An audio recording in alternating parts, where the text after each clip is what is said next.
Eles zombaram do pai viúvo no momento em que sua nova namorada entrou na missa de 7º dia. Os cochichos cortaram o ar como navalhas na pequena igreja de São Sebastião, no coração do bairro da Moca, em São Paulo.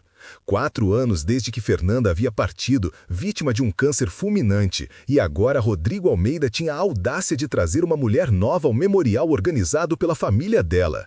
A mulher ao seu lado, cabelos ruivos, uns bons 5 anos mais jovens que ele, batom vermelho demais para a ocasião, agarrava-se ao braço dele enquanto olhares reprovadores perfuravam-na de todos os lados. Os pais de Fernanda, seu Antônio e Dona Cecília, viraram o rosto ostensivamente. Sua filha de 14 anos, Júlia, afundou ainda mais no banco da frente, ombros encolhidos, recusando-se a olhar para trás quando eles passaram. O rosto de Rodrigo queimava de vergonha enquanto conduzia Renata até os únicos lugares vazios, no fundo da igreja, como intrusos em um evento familiar. Nem esperou completar o luto para desfilar a nova conquista. Alguém sussurrou, autossuficiente para ser ouvido pelos arredores. Algumas pessoas riram baixinho. Outras balançaram a cabeça com indignação mal disfarçada. Renata manteve os olhos fixos no chão de pedra, sua mão trêmula entre as de Rodrigo. Ele cerrou o maxilar, mas não disse nada, seu pomo de Adão subindo e descendo enquanto engolia o orgulho. Você teria defendido ele ou se juntado àqueles que o condenavam? Conte nos comentários. Ninguém naquela igreja poderia ter previsto o que aconteceria quando Renata finalmente se aproximasse do altar. Nem os sogros hostis, nem a adolescente de coração partido, nem mesmo o próprio Rodrigo, cujos olhos agora se arregalaram em pânico quando ela gentilmente soltou sua mão e caminhou em direção à frente da igreja, onde o padre acabara de encerrar suas palavras iniciais. A missa de memorial havia transcorrido como esperado até aquele momento. Amigos e familiares tinham compartilhado memórias sobre Fernanda, como ela havia enfrentado a doença com dignidade, como tinha sido o coração da comunidade no bairro onde crescera. Fotografias de seu rosto sorridente adornavam o altar lateral. Fernanda na praia de Ubatuba com a família, segurando a pequena Júlia recém-nascida, em pé orgulhosamente ao lado de Rodrigo no dia do casamento na capela do sítio Santo Antônio, propriedade que pertencia à família dela há gerações. Rodrigo manteve a cabeça baixa durante a maior parte da cerimônia, ocasionalmente enxugando os olhos com um lenço que havia sido presente dela. E se histórias de pais que enfrentam escolhas impossíveis tocam seu coração, inscreva-se agora, mais histórias poderosas toda semana. Todos conheciam a história, ou achavam que conheciam. Rodrigo Almeida tinha sido a imagem da devoção durante os 2 anos de luta de Fernanda contra o câncer de mama. Havia pedido licença de seu cargo como engenheiro em uma multinacional para cuidar dela, aprender a preparar os pratos da família dela, aquela comida caseira mineira que Fernanda tanto amava quando já não podia tolerar a comida do hospital. Lia para ela todas as noites, mesmo quando os medicamentos a faziam entrar e sair da consciência.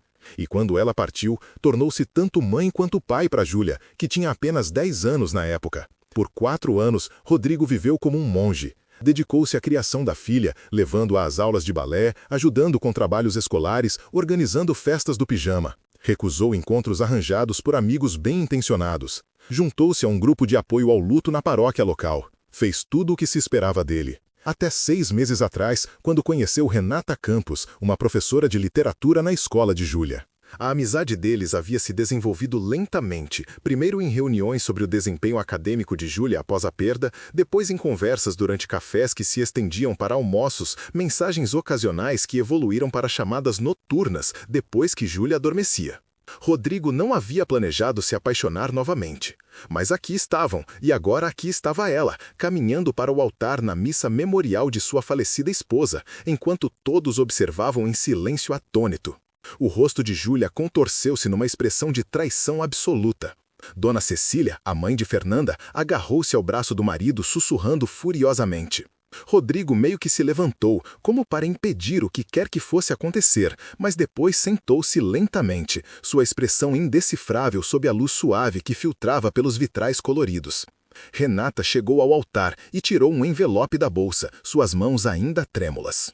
Pigarreou, olhando para Rodrigo com um sorriso incerto antes de enfrentar a multidão hostil. Sei que sou a última pessoa de quem vocês querem ouvir hoje, começou. Sua voz suave, mas firme, com aquele sotaque paulistano misturado a traços nordestinos. Nunca tive o privilégio de conhecer Fernanda, mas de alguma forma sinto que a conheço, através das histórias que Rodrigo e Júlia compartilharam, através das fotografias que preenchem a casa deles, através dos valores que ela incutiu em sua família. Alguém na fileira do meio bufou ruidosamente. Uma cadeira rangeu quando outra pessoa levantou-se para sair. As bochechas de Renata coraram, mas ela continuou. Não estou aqui para tomar o lugar de Fernanda. Ninguém poderia. Estou aqui porque a própria Fernanda me pediu. A igreja ficou completamente em silêncio. Há 2 semanas, enquanto ajudava a Júlia a organizar as coisas de sua mãe para doação à igreja, encontramos uma caixa lacrada no sótão com a etiqueta "Para depois de 4 anos".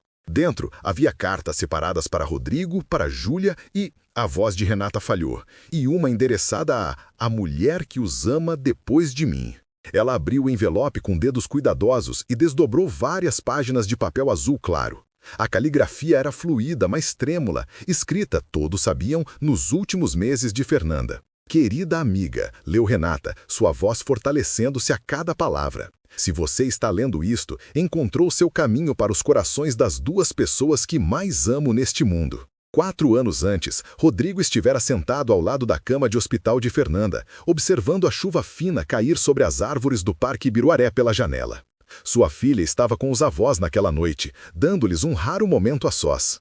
Fernanda estivera escrevendo em seu diário a tarde toda, recusando-se a deixar Rodrigo ver no que estava trabalhando. Prometa-me uma coisa, ela dissera, fechando o diário e olhando para ele com aquela intensidade que o câncer não havia diminuído, aqueles olhos castanhos verdeados que o haviam cativado desde a faculdade de engenharia. Qualquer coisa, ele respondera, significando isso com todo o seu coração. Prometa-me que encontrará felicidade novamente, não imediatamente. Você precisará de tempo para lamentar e Júlia precisará de toda a sua atenção. Mas um dia, prometa-me que não passará sua vida sozinho por algum senso equivocado de lealdade. Rodrigo tentara detê-la, mudar de assunto, mas Fernanda fora insistente. Fizera-o prometer, fizera-o jurar que quando chegasse o momento certo, não antes de 4 anos, ela havia especificado, abriria seu coração novamente. O que ele não sabia era que ela havia escrito cartas para ele, para Júlia e para a mulher desconhecida que um dia poderia amá-los. Cartas para serem abertas no 4º aniversário de sua morte. Agora Renata estava de pé diante de uma igreja cheia de pessoas que momentos antes a julgavam, lendo palavras escritas pela mulher cuja memória estavam reunidos para honrar. Não sei seu nome, continuou lendo Renata. Não conheço seu rosto ou sua história, mas já sei algo sobre você. Você tem excelente gosto em homens. Algumas risadas entre lágrimas quebraram a tensão na igreja. E se minha filha aceitou você em sua vida em qualquer capacidade, você deve ser alguém especial, porque ela tem a intuição da mãe para pessoas. Júlia olhou para cima pela primeira vez, seus olhos vermelhos e confusos. Preciso pedir um favor a você, continuou a carta. 3 favores, na verdade. Primeiro, por favor, seja paciente com Rodrigo. Ele é terrível em expressar seus sentimentos e provavelmente tentará esconder o quanto ainda sente minha falta às vezes. Não leve para o lado pessoal. Segundo, por favor, entenda que amar Júlia pode ser o trabalho mais difícil que você já teve. Ela é teimosa, brilhante e tem um coração maior do que sabe o que fazer com ele, assim como o pai. Ela vai testá-la, não porque não quer você em sua vida, mas porque está aterrorizada de perder mais alguém que ama. Os ombros de Júlia começaram a tremer com soluços silenciosos. Sua voz tendeu a mão para segurar a dela. E, meu terceiro pedido, leu Renata, seus próprios olhos enchendo-se de lágrimas, é que você os ajude a lembrar de mim, sem permitir que minha memória os impeça de criar sua própria história familiar. Tirem novas fotos, criem novas tradições. Mas talvez, de vez em quando, façam meu famoso bolo de fubá com goiabada aos domingos. Júlia conhece a receita de cor. A igreja havia se transformado. Lenços apareceram de bolsos e bolsos. Até mesmo seu Antônio, que havia sido mais visivelmente hostil quando Renata entrou, enxugava os olhos com as costas da mão. Você conseguiria ouvir uma carta assim sem se emocionar? Compartilhe seus pensamentos nos comentários. Há mais, disse Renata virando para a segunda página. Mas esta parte é dirigida especificamente a todos reunidos aqui hoje. Ela tomou um fôlego profundo e continuou lendo. Aos meus amados familiares e amigos, Se estão ouvindo estas palavras, significa que Rodrigo encontrou alguém corajosa o suficiente para lê-las em meu nome. Alguém que se importa o suficiente com ele e Júlia para enfrentar uma sala cheia de pessoas que me amam e que poderiam inicialmente vê-la como uma intrusa. Antes de julgá-la, ou a ele, por favor, lembrem-se de algo. O amor não é um recurso finito. Rodrigo, amar alguém novo não significa que me amou menos.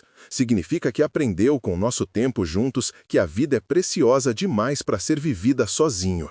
A carta continuava, dirigindo-se diretamente aos pais de Fernanda, agradecendo pelo apoio durante sua doença e pedindo-lhes que recebessem com corações abertos qualquer novo amor na vida de Rodrigo. Pedia aos seus amigos que incluíssem, em vez de excluir quem pudesse se juntar ao círculo familiar. Era, em essência, o presente final de Fernanda, permissão para que aqueles a quem amava seguissem em frente sem culpa. Enquanto Renata dobrava a carta e voltava para seu lugar ao lado de Rodrigo, a atmosfera na igreja havia mudado completamente. O que começara como um ambiente hostil transformava-se em algo inteiramente diferente. Um espaço de luto coletivo, sim, mas também de graça inesperada.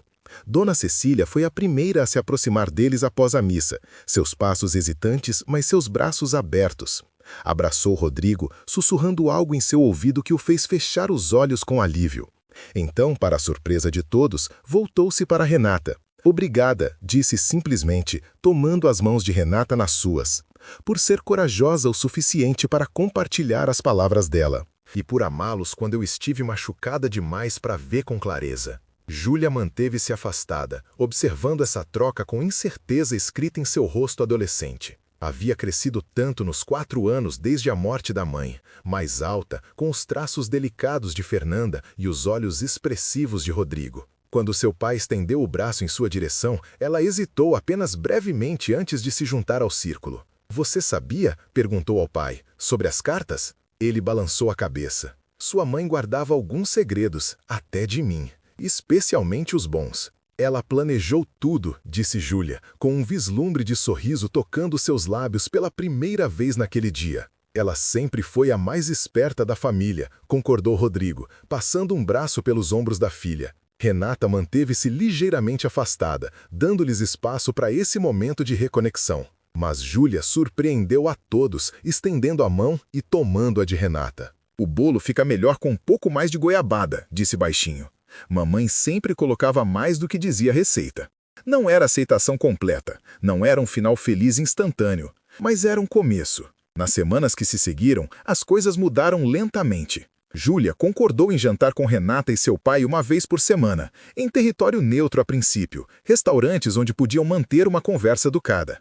Os pais de Fernanda os convidaram para o almoço de domingo, trazendo álbuns de fotos que anteriormente haviam sido dolorosos demais para compartilhar, contando a Renata histórias sobre a filha que os faziam rir entre lágrimas.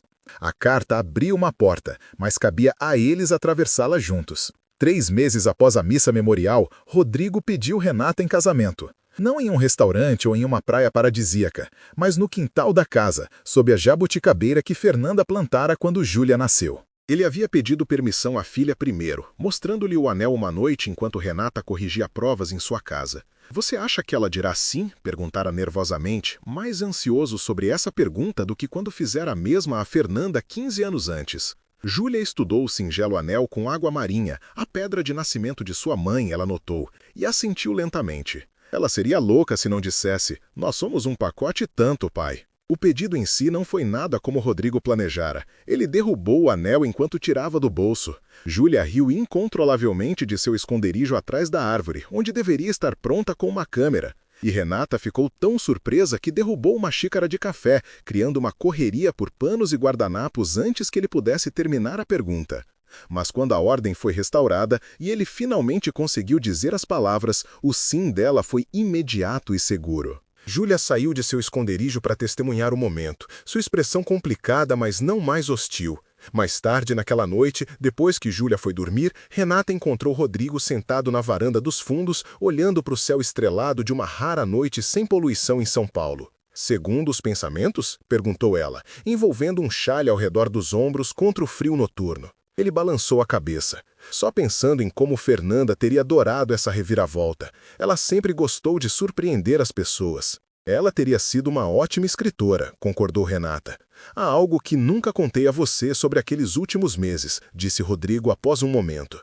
Algo que não podia dizer na frente de Júlia. Renata esperou, dando-lhe espaço para encontrar as palavras. Fernanda me fez prometer outra coisa, além de encontrar felicidade novamente, disse baixinho. Ela me fez prometer que não diria a Júlia o quanto de dor ela sentia no final. Não queria que esse fosse o último lembrete que sua filha tivesse dela. Ele fez uma pausa, engolindo com dificuldade. Mantive essa promessa. Disse a Júlia que sua mãe partiu pacificamente. Mas a verdade é que aquelas semanas finais foram brutais. Os medicamentos pararam de funcionar. Ela estava em agonia na maior parte do tempo. Renata tomou sua mão sem dizer nada. Uma noite, perto do fim, ela estava lúcida por um momento. A dor havia diminuído temporariamente. E ela me disse que já havia escolhido minha próxima esposa. Ele deu uma risada triste. Pensei que fosse a morfina falando.